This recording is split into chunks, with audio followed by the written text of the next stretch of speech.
بسم اللہ الرحمن الرحیم۔ گمنام ہیرو کے معزز ناظرین السلام علیکم۔ دوستو لائک ضرور کر دیا کریں، شکریہ۔ آئیے چلتے ہیں کہانی کی طرف۔ جو ہی میں نے گاڑی روک کر انجن بند کیا، جلال بے تکلفی سے میرے برابر والی سیٹ پر آ بیٹھا اور ہنستے ہوئے بولا، میں پہلے بھی ادھر سے گزرتا رہا ہوں، آج تمہارے دم سے یہاں جنگل میں منگل ہو گیا ہے۔ اندر سے آنے والے ہر شخص پر رپورٹر ٹوٹے پڑ رہے ہیں۔ میں بہت مشکل سے اپنی جان بچا کر یہاں تک آیا ہوں۔ گھر پر بیٹھ کر مجھے بھی اندازہ نہیں تھا کہ یہاں ایسی گمبھیر صورتحال ہوگی۔ میرا خیال تھا کہ اب تک لاش اٹھوائی جا چکی ہوگی۔ لاش اٹھوانے کا مرحلہ ابھی دور ہے۔ اس کی کمر سے بندھی ہوئی ایک خوفناک بارودی بیلٹ دریافت ہوئی ہے۔ اسے خطرے کا ذرا سا بھی ادراک ہو جاتا تو وہ ایک بٹن دبا کر پل بھر میں چیتڑوں میں تبدیل ہو جاتا اور اپنے ساتھ نہ جانے کس کس کو لے ڈوبتا۔ ابھی وہ بیلٹ نکارا بنا کر اس کے جسم سے الگ کی گئی ہے۔ حیرت ہے، میں نے اس کی بات کاٹ کر کہا۔ کچھ دیر پہلے یہ خبر ٹیلی ویژن پر آ چکی ہے کہ ناکام قاتلانہ حملے کا مجرم ایک مقابلے میں مارا گیا۔ ضابطے کی ساری کارروائیاں مکمل ہونے سے پہلے یہ اعلان کیسے کر دیا گیا؟ شاید محکمہ اطلاعات والوں سے صبر نہیں ہو سکا، وہ اندر ہونے والی باتوں کو لے اڑے۔ تم کو بھی معلوم ہے کہ ضابطے کی کارروائیاں اس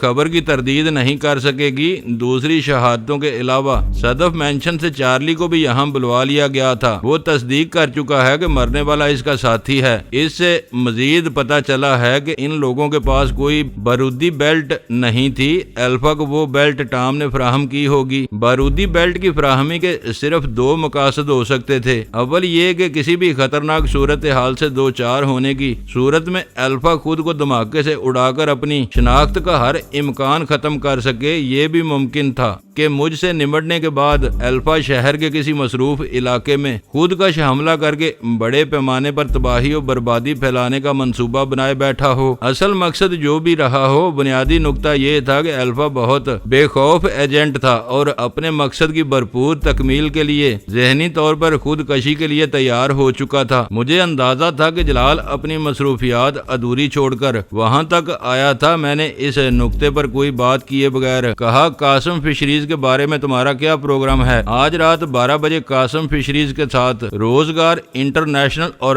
کارگو کنگ پر بھی کاروائی ہوگی اور سارا ریکارڈ قبضے میں لے لیا جائے گا، اس نے بتایا۔ رات کے 12 بجے وہاں کوئی متنفس نہیں ملے گا، میں نے خیال ظاہر کیا۔ نہ ملے، ہم صرف ریکارڈ قبضے میں لیں گے اور ان کے نام نہاد مالکان کو ان کے گھروں سے اٹھائیں گے۔ باقی اقدامات کا فیصلہ بعد میں کیا جائے گا۔ قاسم فشریز کو اس پروگرام سے خارج کر دو۔ تمہارے آدمی اس وقت بھی فشریز کے گرد موجود ہیں، میں نے سنجیدگی سے کہا۔ آدمی تینوں جگہ موجود ہیں۔ کیا قاسم فشریز میں تم دلچسپی لے رہے ہو؟ جہانگیر کو اغوا کرنے والوں میں سے ایک عادی مجرم وہاں موجود ہے، میں نے اسے بتایا۔ یہ سمجھ لو کہ وہاں کچھ ہوا تو اس کا مالک غائب ہو جائے گا۔ مالک کو تم اٹھوا لو، میں نے اس کی بات کاٹ کر کہا۔ میری اطلاع کے مطابق رشید نامی مجرم فشری میں موجود ہے۔ فی الحال میری دلچسپی اس کی ذات تک محدود ہے۔ تو کیا وہ دن رات وہیں رہتا ہے؟ جلال نے حیرت سے پوچھا۔ ہو سکتا ہے، میں نے بے یقینی سے جواب دیا۔ اس کے خلاف عدالتوں میں کئی مقدمات زیر سماعت ہیں اور وہ رپوش ہے۔ اس کی رپوشی کے لیے قاسم فشریز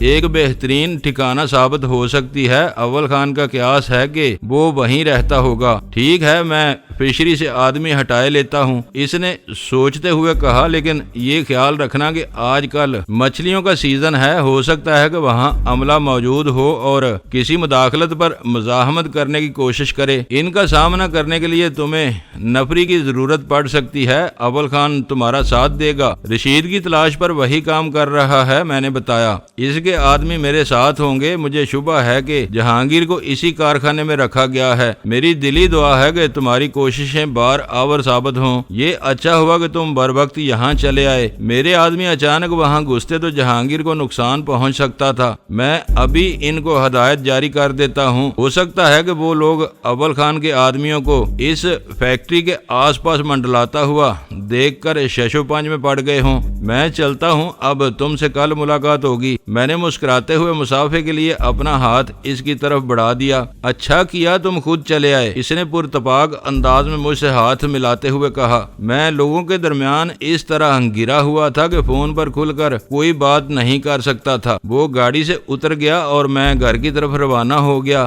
گھر سے جاتے ہوئے میں نے ویرا کو منع کیا تھا کہ وہ رشید کے بارے میں ہونے والی نئی پیش رفت کے سلسلے میں کسی سے بات نہ کرے، مگر وہ پیٹ کی ہلکی تھی۔ اس نے یہ خبر سب کو سنا دی تھی کہ اول خان کے آدمی رشید کا سراغ لگانے میں کامیاب ہو گئے تھے۔ میں واپس پہنچا تو سب بے چینی سے میرا انتظار کر رہے تھے۔ مجھے دیکھتے ہی سلمہ تیزی سے اپنی جگہ سے اٹھی اور میرے روبرو آ کھڑی ہوئی۔ اب وہ مل جائیں گے نا؟ اس نے میری آنکھوں میں آنکھیں ڈال کر عجیب سے ملتجیانہ لہجے میں سوال کیا۔ ضرور ملے گا، ہم سب اسی کے لیے کام کر رہے ہیں۔ میں نے نرمی سے اسے دلاسا دیا۔ سب سے پہلے ہمیں اس آدمی کو اپنے قابو میں کرنا ہے جس نے تمہارے گھر سے جہانگیر کو اغوا کیا تھا۔ ویرا بتا رہی تھی کہ اس کا پتہ چل گیا ہے۔ وہ کب تک پکڑ لیا جائے گا؟ اس نے مضطربانہ لہجے میں پوچھا۔ اس کی آنکھوں میں امید و نا امید کا امتزاج رچا ہوا تھا۔ ویرا درست کہہ رہی تھی، دعا کرو کہ ہم کامیاب ہو جائیں۔ اب مجھے سکون سے اس کے بارے میں کچھ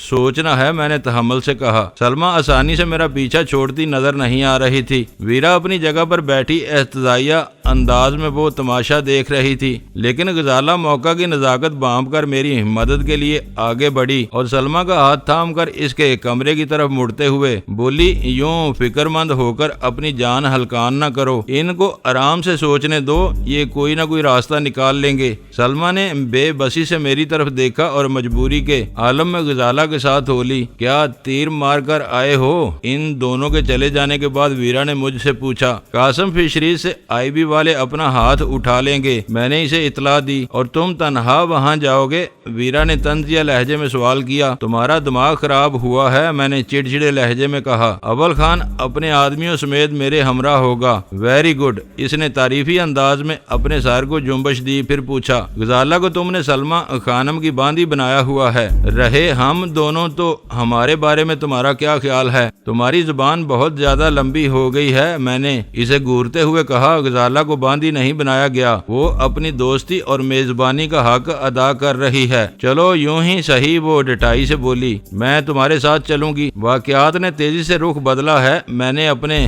غصے پر قابو پاتے ہوئے جواب دیا۔ اپنی شکست پر ٹام سکتے کی حالت میں نہ ہوا تو جلا کر اپنے بال ضرور نوچ رہا ہوگا، وہ ہم پر کسی اور سمت سے حملہ آور ہو سکتا ہے۔ یہ باتیں رہنے دو، اس نے میری قطع کلامی کرتے ہوئے کہا۔ اس نے جو کچھ کیا ہے کرنل داور کے ساتھ کیا ہے۔ ڈینی اس کے لیے ایک الگ شخصیت ہے، فی الحال وہ سب کو بھول کر کرنل داور کے پیچھے لگا رہے گا، اور دوسری طرف شوبراج جو تمہیں پہچانتا ہے۔ اس بار سلطان شاہ نے میرا ساتھ دیتے ہوئے کہا۔ اس نے کھل کر ڈینی سے کچھ نہیں کہا، لیکن اس کی باتوں میں ایسے اشارے تھے کہ اب وہ بھی دوہرا کھیل کھیل رہا ہے۔ قاسم فشریز کا اصل مالک وہ ہے، رشید وہاں اہم حیثیت کا حامل ہے، اور وہ جہانگیر کے اغوا میں شامل تھا۔ ہو سکتا ہے کہ قاسم فشریز میں شوبراج سے بھی ہمارا آمنا سامنا ہو جائے۔ سلطان شاہ نے بہت ہوشیاری کے ساتھ مجھے یہ جتا دیا تھا کہ ویرا کے بارے میں میرا جو بھی فیصلہ ہو وہ بہرحال مہم میں شریک ہوگا۔ میں نے اس کے آخری فکرے پر کوئی تبصرہ نہیں کیا۔ ویرا شاید کچھ اور سوچ رہی تھی۔ سلطان شاہ کا وہ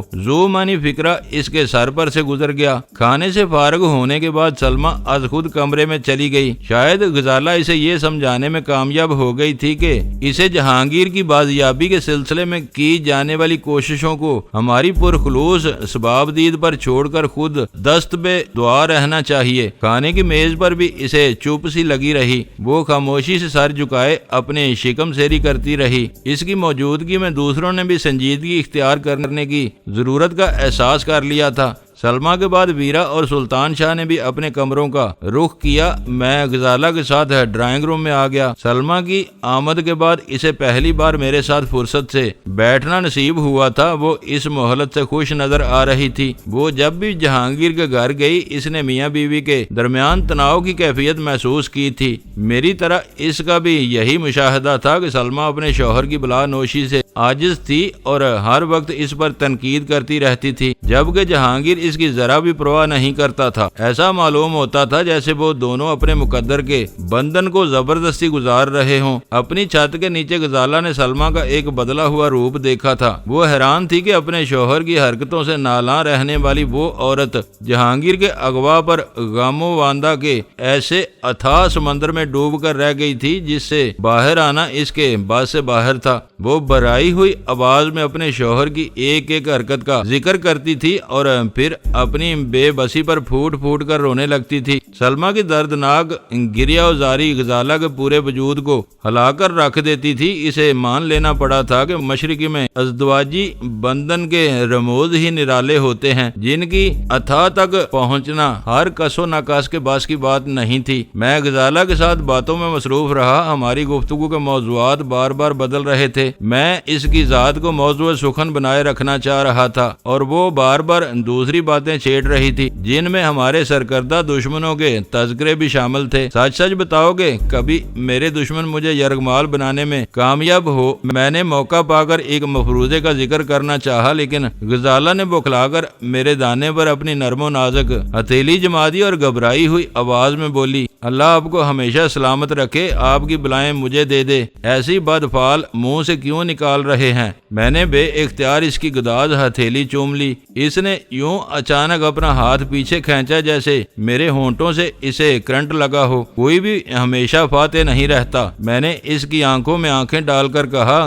گرتے ہیں شہ سوار ہی، میدان جنگ میں لڑنے والوں کو کبھی کبھار ہار کا سامنا بھی کرنا پڑتا ہے۔ میرے علاوہ نہ جانے کتنے لوگوں کی دعائیں آپ کے ساتھ ہیں۔ آپ اپنے دشمنوں پر غالب رہے اور انشاءاللہ آئندہ بھی رہیں گے۔ آپ کے دشمن اسی طرح ایک ایک کر کے فنا ہوتے رہیں گے جیسے آج الفا موت کے منہ میں گیا ہے۔ اس نے پلکیں جھپکاتے ہوئے نہایت جذباتی انداز میں کہا، ہماری شادی کو کافی عرصہ ہو گیا تھا لیکن اس وقت غزالہ کے چہرے پر اور آنکھوں میں یوں جوش حیا کی تمازت تیر گئی تھی جیسے ہمارے درمیان وہ رشتہ نیا ہو۔ اسے دیکھ کر کوئی نہیں کہہ سکتا تھا کہ وہ وہی غزالہ تھی جو ویرا کے ہاتھوں ملک بدر ہونے کے بعد دیار مغرب میں بہت جاں فروشی کے ساتھ اپنی بقا کی لڑائی لڑتی رہی تھی۔ وہ 100% مشرقی لڑکی نظر آ رہی تھی جو روایتی طور پر شرم و حیا کا پیکر ہوتی ہے۔ ڈرائنگ روم کی کھلی خلوت میں وقت بہت خوشگوار انداز میں تیزی سے گزر گیا اور پھر اول خان آ پہنچا اور ہم دونوں کی ذاتی باتوں کا سلسلہ ختم ہو گیا۔ اس نے آتے ہی پرتپاک انداز میں ہاتھ ملاتے ہوئے مزدہ سنایا کہ الفا کے بارے میں میری دی ہوئی اطلاع درست ثابت ہوئی تھی۔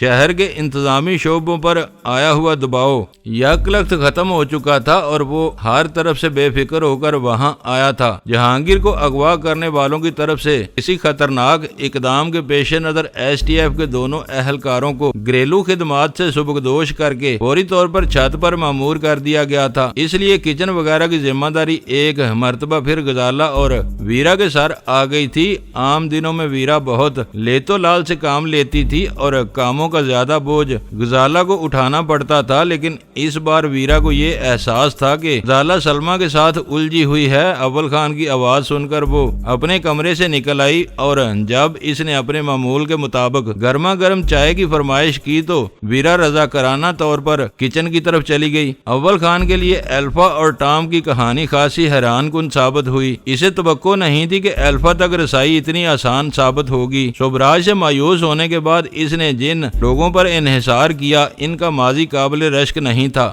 دنیا کے مختلف خطوں میں جنم لینے والی کہانیاں وقتاً فوقتاً